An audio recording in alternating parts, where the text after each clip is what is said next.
Charles, en campagne, vous scrutez le monde politique et ce matin, eh bien avec vous, on prend des nouvelles de la campagne d'Anne Hidalgo. Oui, ça fait longtemps qu'on n'en a pas oui. parlé. Souvenez-vous, il y a 3 semaines, on l'avait laissée sur un quai de gare quand elle découvrait les distributeurs de billets de train. Bon, alors, quand les machines remplacent les humains, ça va pas, quoi. Ça allait pas, non, quoi. Ça va pas, Alors, quoi. depuis cette vidéo, pour relancer, ou plutôt lancer tout court sa campagne, elle a pu compter sur plusieurs soutiens de poids. D'abord, François Hollande, qui l'a accompagné sur le marché de Tulle devant les caméras. Et les sondages, puisqu'on parle toujours de sondages, quelquefois il fait référence à des sondages qui me concernaient. Avoir de mauvais sondages, c'est très bon signe. Voilà, les mauvais sondages, bon signe. c'est très bon signe, dit Monsieur Petite Blague devant le sourire crispé d'Anne Hidalgo. On a aussi découvert hier sa porte-parole de campagne, la présidente de la région Occitanie, Carole Delga, qui était au micro d'RMC. Laisser le temps au temps. Une campagne présidentielle, c'est une course de fond. Et il faut justement parler du fond pour ne pas toucher le fond. Ah voilà, à fond sur les rimes en sûr. on. Autre soutien de les poids, le patron du PS, Olivier Faure. Je vous laisse découvrir la manière dont il a accueilli Anne Hidalgo sur la scène de la Mutualité ce week-end lors d'une réunion des socialistes européens.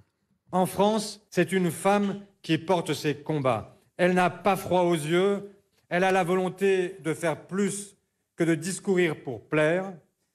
Elle a la volonté de faire plus que de discourir pour plaire.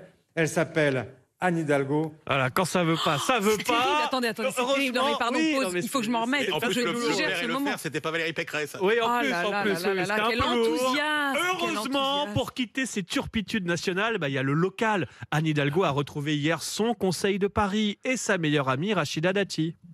Je propose qu'on mette le micro de Madame Dati, parce que souvent, les Parisiens qui suivent à distance ne profitent pas des paroles de Madame Dati. Se déroule dans ce conseil, c'est-à-dire parfois le manque de respect.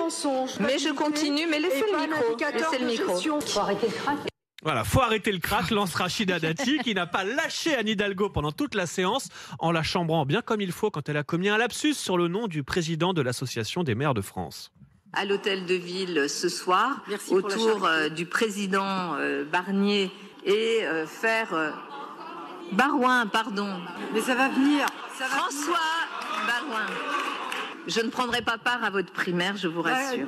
Mais le président des maires de France. Bernard Cazeneuve revient, cri du cœur de Rachida Dati, dont on peut au moins saluer le sens de la formule. Oh là là, inouï. J'avoue que c'est quand même une pétroleuse. 7h30 dans un instant, la météo et le journal.